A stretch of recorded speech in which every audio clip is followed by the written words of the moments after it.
Alors que des changements énormes et spectaculaires se produisent à l'échelle mondiale, il est facile de se laisser impressionner par le drame et subjuguer par la peur.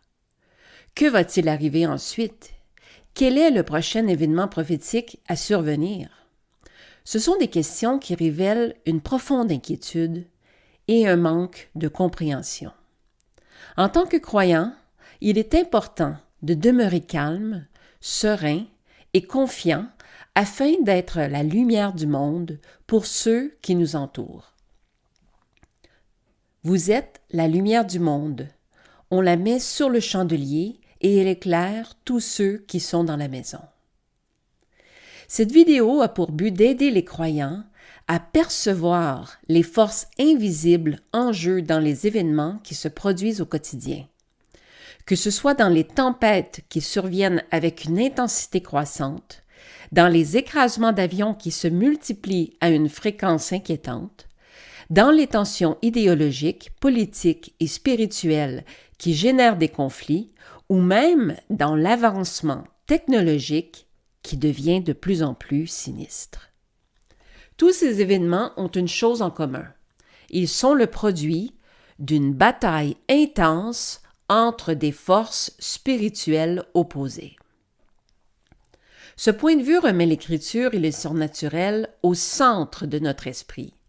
Le Seigneur Jésus-Christ est notre ancre, et c'est à travers ses paroles qu'il nous avertit des actions du prince de la puissance de l'air.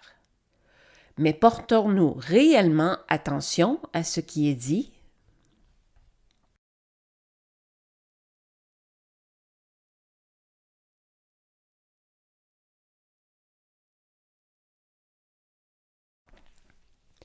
Pourquoi Satan est-il appelé le prince de la puissance de l'air?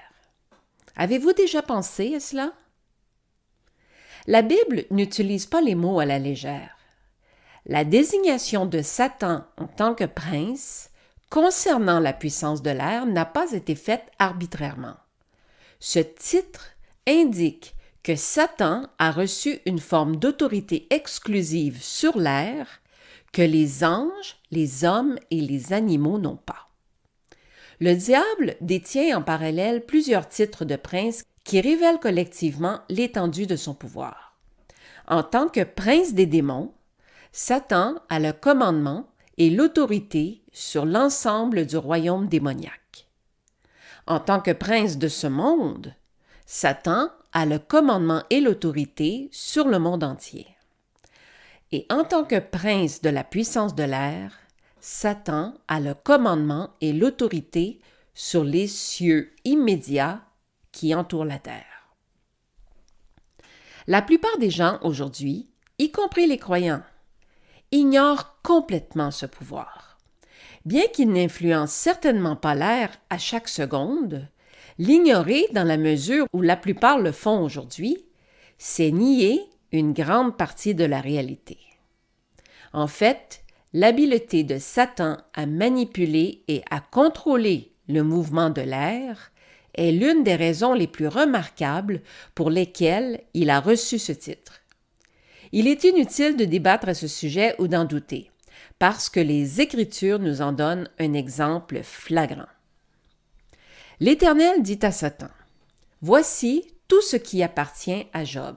Je te le livre. Seulement, ne porte pas la main sur lui. » Et Satan se retira de devant la face de l'Éternel.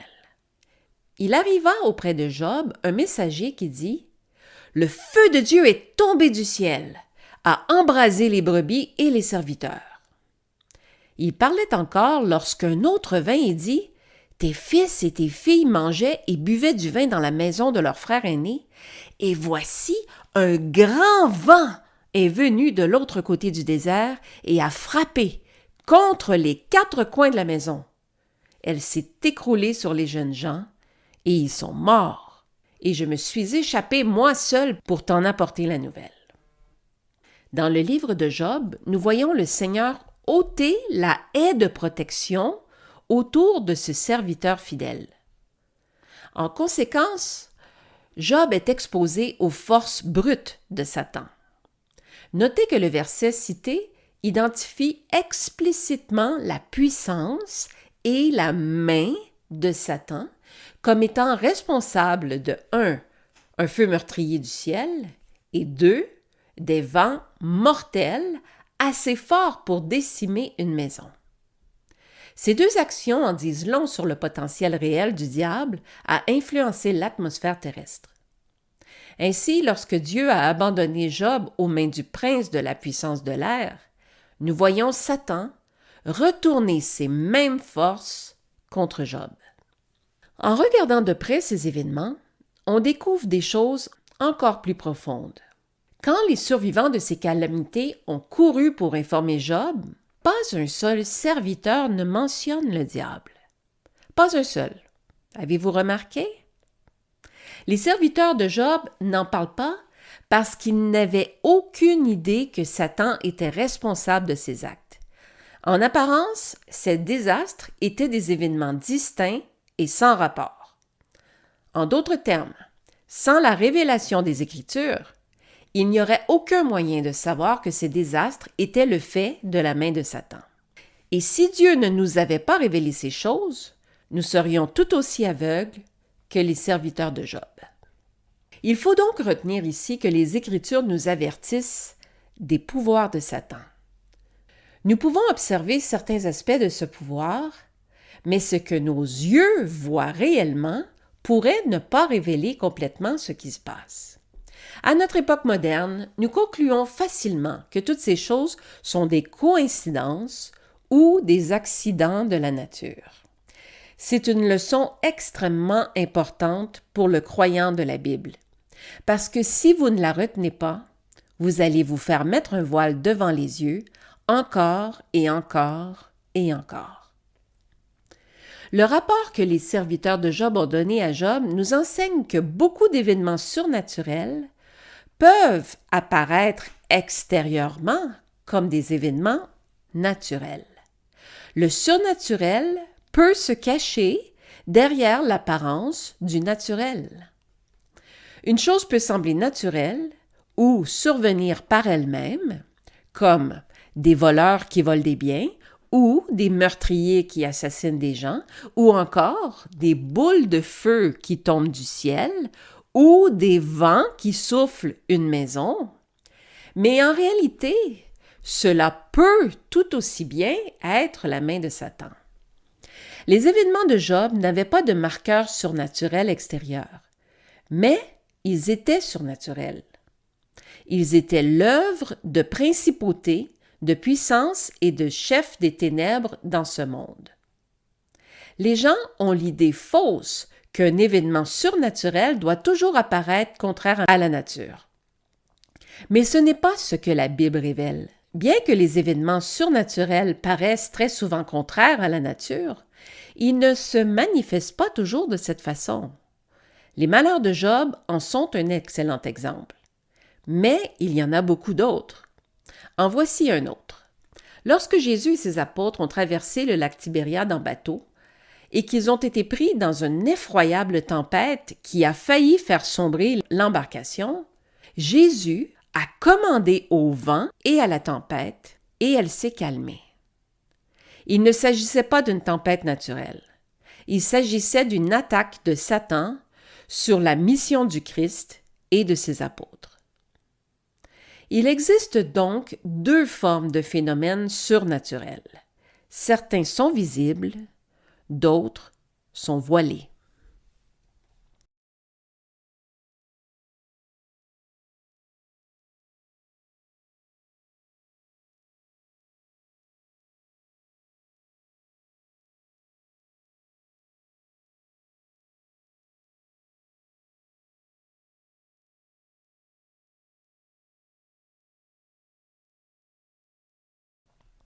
Une tempête est définie comme un mouvement violent de l'air. Elle se présente sous diverses formes: orage ou orage électrique, tempête de vent, tornade, tempête tropicale et ouragan.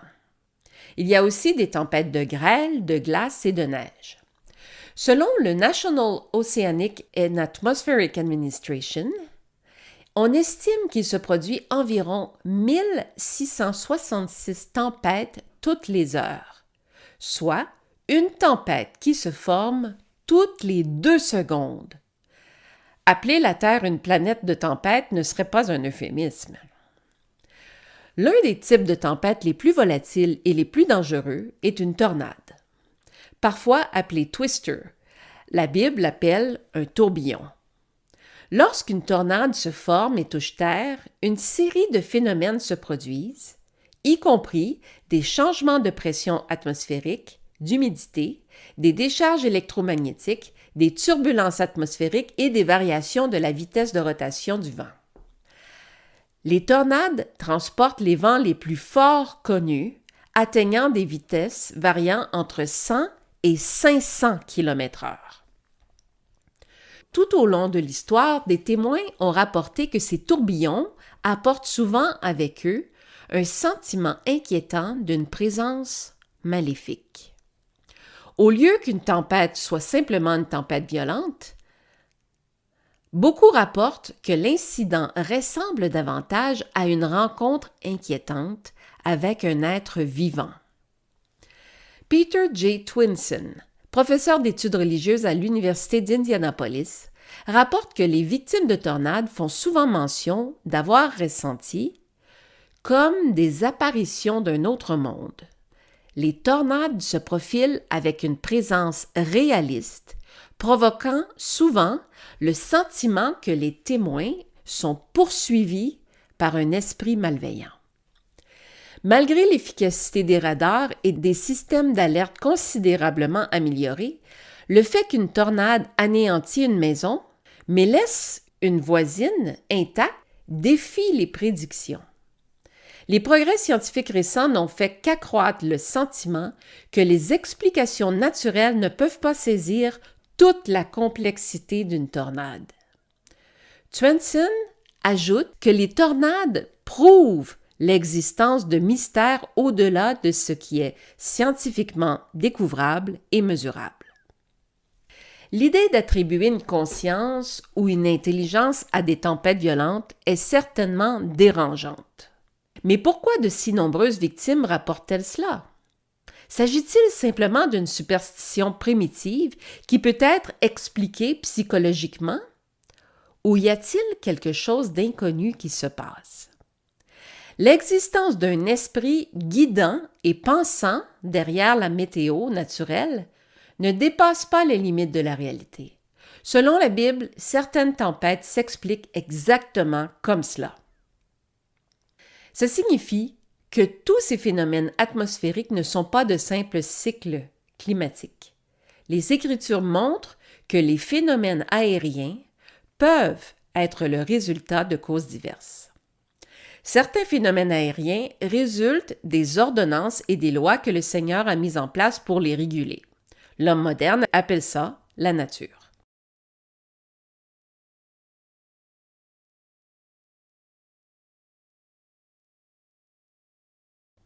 D'autres peuvent être le résultat direct de la main de Dieu.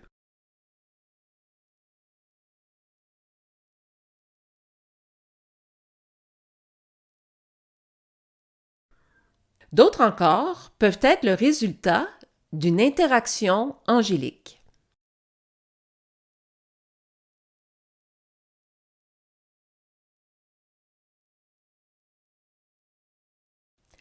Et finalement, certains phénomènes aériens peuvent être directement le résultat de la main du diable.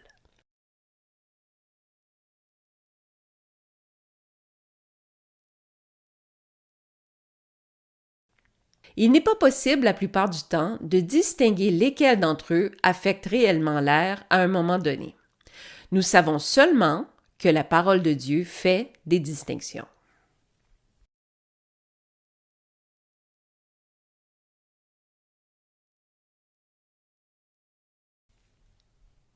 La tempête la plus longue de la Bible a duré plus de 2 semaines. Elle porte d'ailleurs un nom, Eurachylon. Et que devons-nous penser de cela? Est-ce une tempête apportée par le diable? Peut-être, surtout si l'on considère plusieurs faits bibliques. D'abord, Avant même que la tempête n'apparaisse, les deux navires qui amènent Paul à Rome luttaient contre le vent. Les vents sont devenus d'abord contraires, juste après avoir quitté Sidon.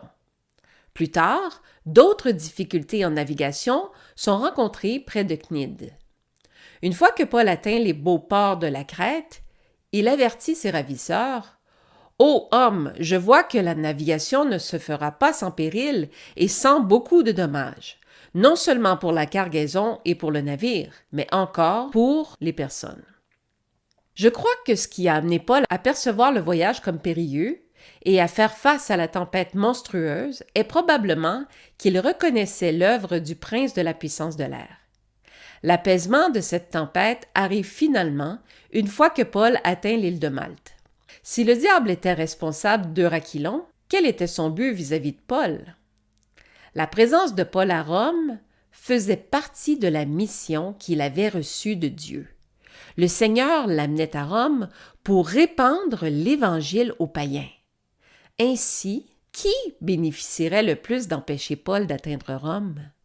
Je ne crois pas que l'apparition d'Euraquilon soit une coïncidence, ni un simple acte de la nature, d'autant plus que la tempête est rapportée dans les Écritures. Selon toute vraisemblance, la tempête Euraquilon portait le visage voilé du diable.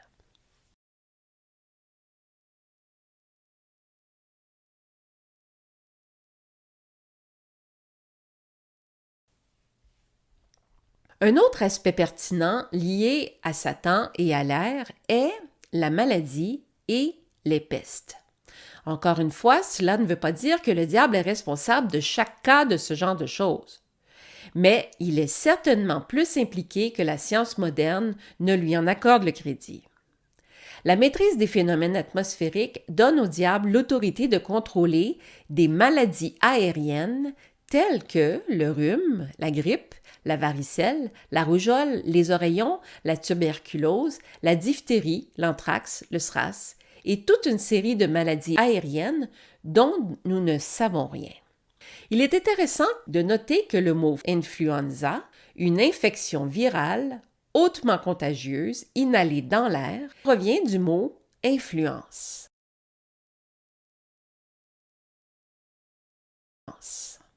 Le mot influence signifie fluide provenant des astres et agissant sur la destinée humaine.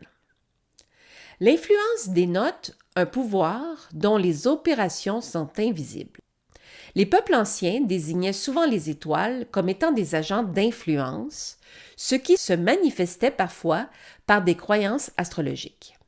Plusieurs chercheurs modernes ont démontré que les épidémies étaient souvent précédées d'observations de phénomènes célestes comme des pluies étranges, des comètes, des boules de feu, une activité électrique, des rafales de vent chaud. Rappelez-vous ce qu'une certaine puissance influente a fait à Job avant qu'il ne soit frappé de furoncle. Les vents, les tempêtes, les tornades, les ouragans, les pestes, les maladies et autres phénomènes connexes peuvent tous potentiellement résulter de ce pouvoir.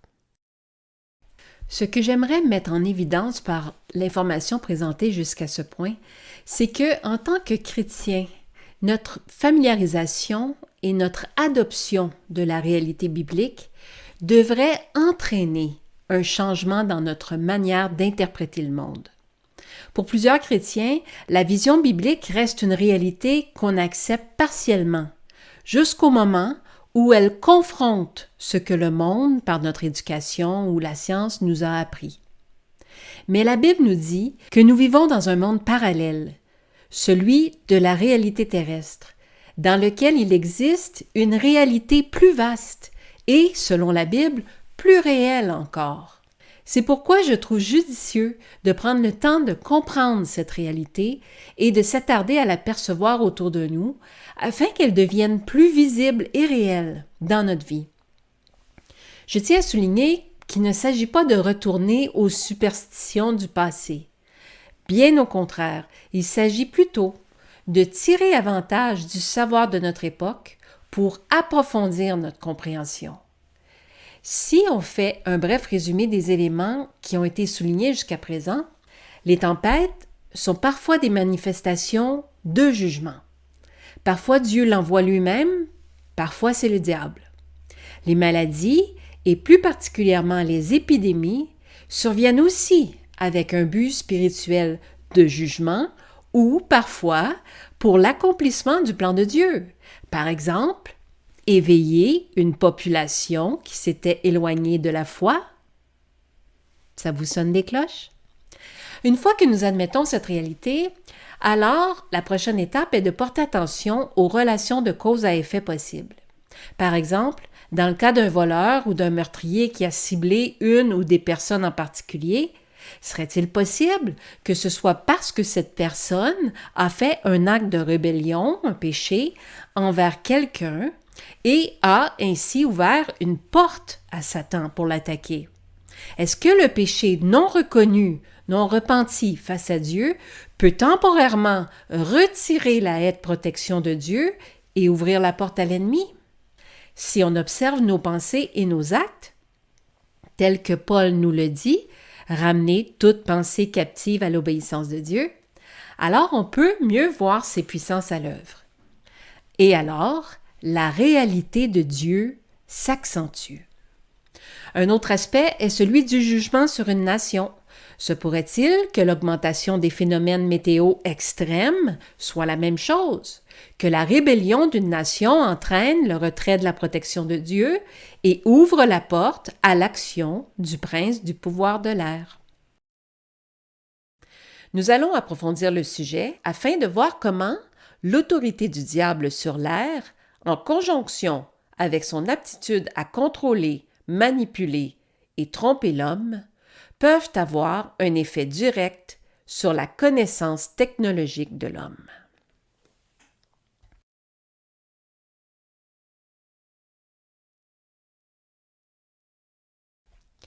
Le mot technologie est enraciné dans le mot grec techné, signifiant art ou artisanat ou artifice.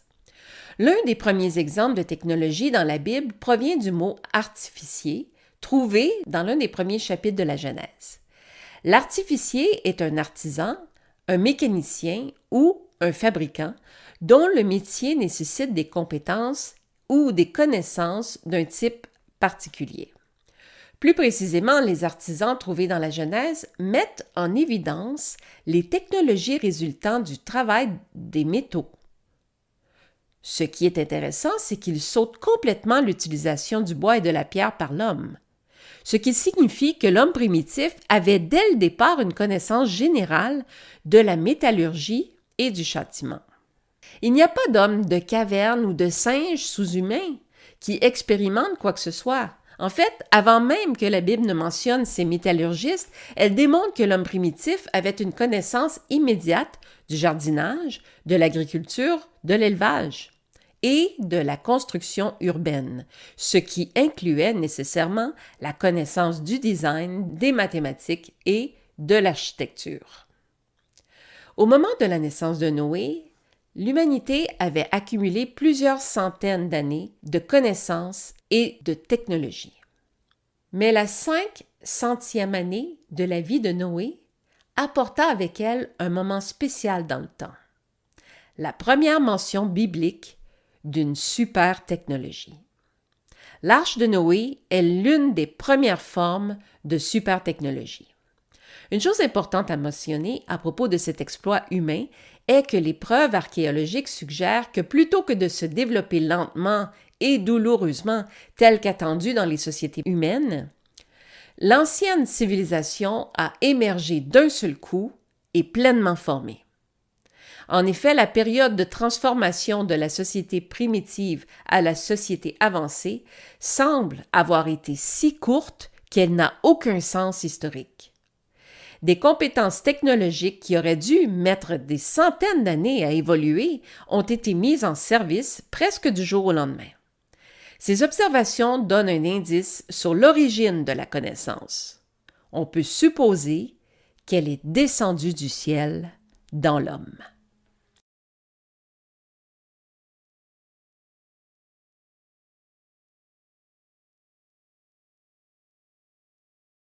Les chrétiens doivent se rendre compte que selon la Bible, il y a deux sortes de sagesse.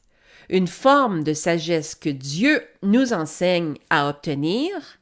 L'autre forme est insensée et éloigne l'homme de son Créateur. C'est pourquoi nous trouvons la Bible opposant les paroles que la sagesse de l'homme enseigne à la sagesse que l'Esprit Saint enseigne. Le croyant de la Bible doit toujours se rappeler que la sagesse du monde est folie devant Dieu. Prendre cela à cœur aide le chrétien à comprendre que malgré tout ce que l'homme pense en savoir, il pourrait facilement y avoir plus de choses qui se passent avec l'atmosphère terrestre que quiconque ne le réalise.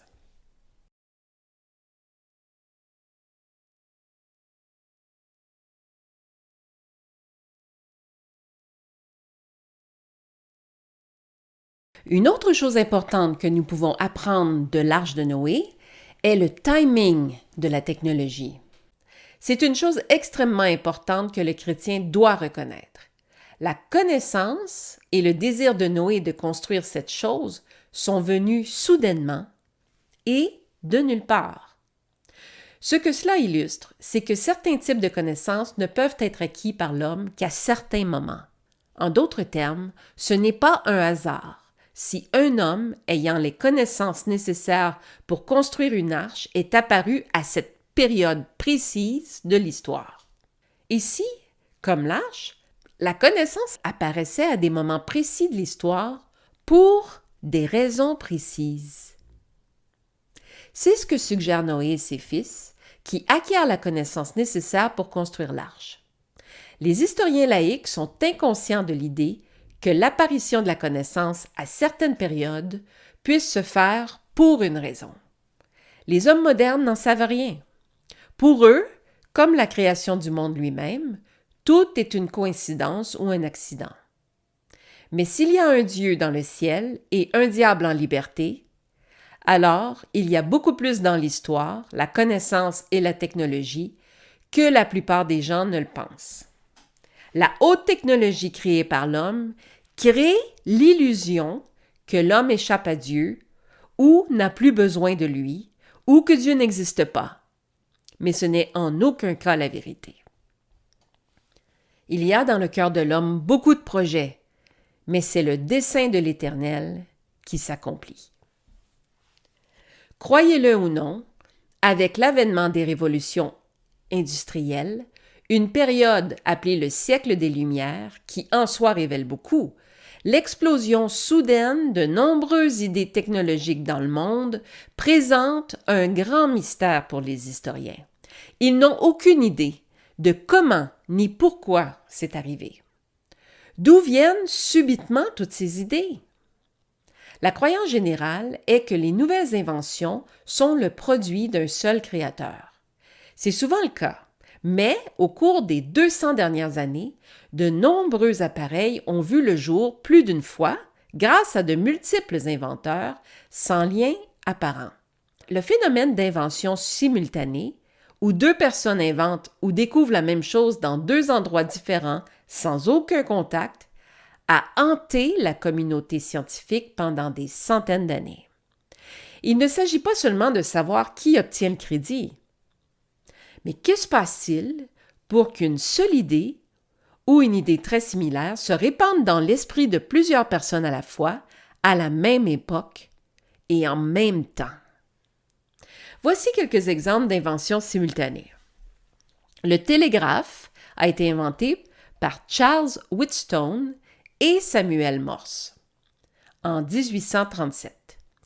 Le téléphone a été inventé par Elisha Gray, un Américain, en 1876, et Alexander Graham Bell, un Écossais, la même année.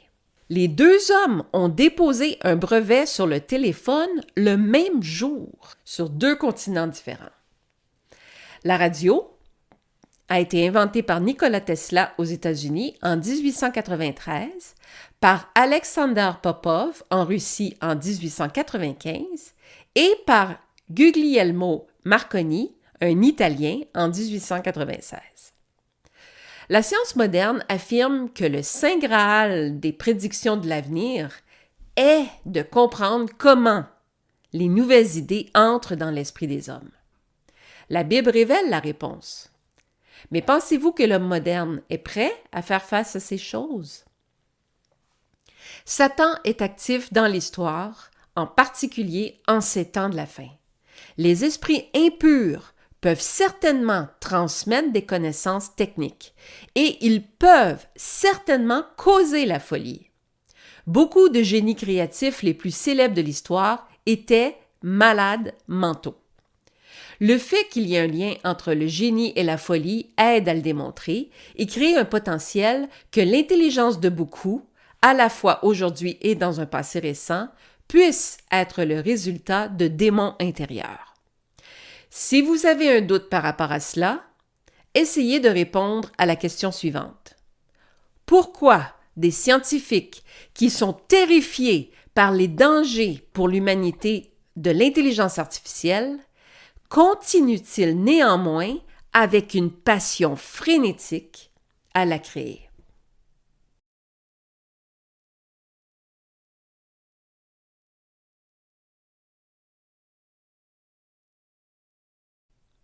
On affirme souvent que la nécessité est la mère de l'invention.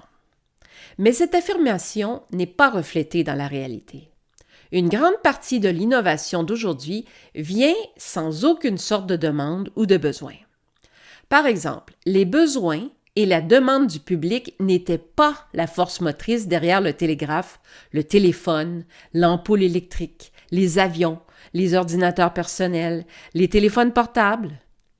Les inventeurs ont dû créer un marché pour ces choses, et cela s'est avéré être un défi redoutable.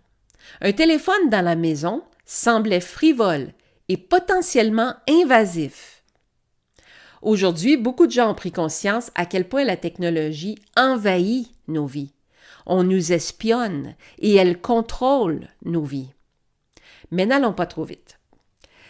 Les technocrates inventent parce qu'ils le peuvent et non parce qu'ils en ont besoin. Dans le synopsis de son livre American Lucifers, The Dark History of Artificial Light, ou l'histoire sinistre de la lumière artificielle, Jeremy Zalin, professeur agréé d'histoire au Collège Lafayette, écrit « Le mythe de la lumière et du progrès nous a aveuglés. Dans notre monde électrique, nous sommes partout entourés de lumière qui brillent sans effort et qui existent tout simplement comme si elles étaient la preuve claire et réconfortante que le génie humain signifie que le présent sera toujours meilleur que le passé et l'avenir encore meilleur. Au mieux, c'est la moitié de l'histoire, au pire, c'est un mensonge. Beaucoup de nouveaux gadgets électroniques d'aujourd'hui font partie de ce constat. Prenez les voitures sans conducteur, par exemple. Qui exige de telles choses? En raison des progrès de l'IA et de l'automatisation, beaucoup voient des pertes d'emplois massives à l'horizon. De l'extérieur, on a l'impression qu'il s'agit d'une sorte de frénésie créative et n'inclut pas seulement l'informatique et l'électronique et les télécommunications, mais aussi la médecine, où la recherche génétique fait des choses impensables en mixant l'ADN humain à l'animal. Mais supposons que le moteur qui pousse les inventions de l'homme soit vraiment un esprit. La Bible dit-elle quelque chose à ce sujet? Oui. La Bible dit que l'homme perdu vit sa vie sous l'influence d'un esprit qui travaille à travers lui. Et ce n'est pas le Saint-Esprit. Vous étiez morts par vos offenses et par vos péchés, dans lesquels vous marchiez autrefois, selon le train de ce monde, selon le prince de la puissance de l'air, de l'esprit qui agit maintenant dans les fils de la rébellion. Voyez-vous cela? Voyez-vous qu'il y a un esprit à l'œuvre à travers l'homme déchu? Cet esprit le pousse, le motive et le conduit à diriger le cours de ce monde. Et dans quelle direction le monde actuel est-il orienté? Garde le silence devant l'Éternel et espère en lui.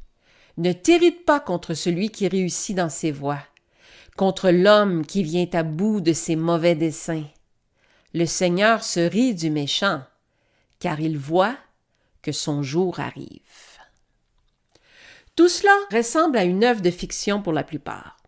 Mais les églises chrétiennes traditionnelles ont aseptisé ce message de leurs discussions bibliques. Le soi-disant siècle des Lumières a entraîné la suppression de toute référence à ces réalités spirituelles de la Bible. La vérité est que ce monde spirituel faisait partie intégrante de la vision du monde de ceux qui ont écrit la Bible. Nous devons redécouvrir le monde où vit Yahvé, où la vraie réalité existe. Cette première partie avait pour but d'activer la sensibilité des chrétiens à la réalité spirituelle et aux influences directes de ce plan de réalité sur les événements quotidiens. En s'y sensibilisant, la chrétienté n'est plus seulement un culte basé sur la foi, mais une réalité dynamique que notre Seigneur veut que nous reconnaissions afin de devenir des croyants matures. Dans la seconde partie, nous allons prendre un virage et découvrir avec surprise que les 4 vents sont les forces que Dieu utilise pour propulser des changements de régime politique, la migration des nations et que le jugement des temps de la fin est déjà au galop.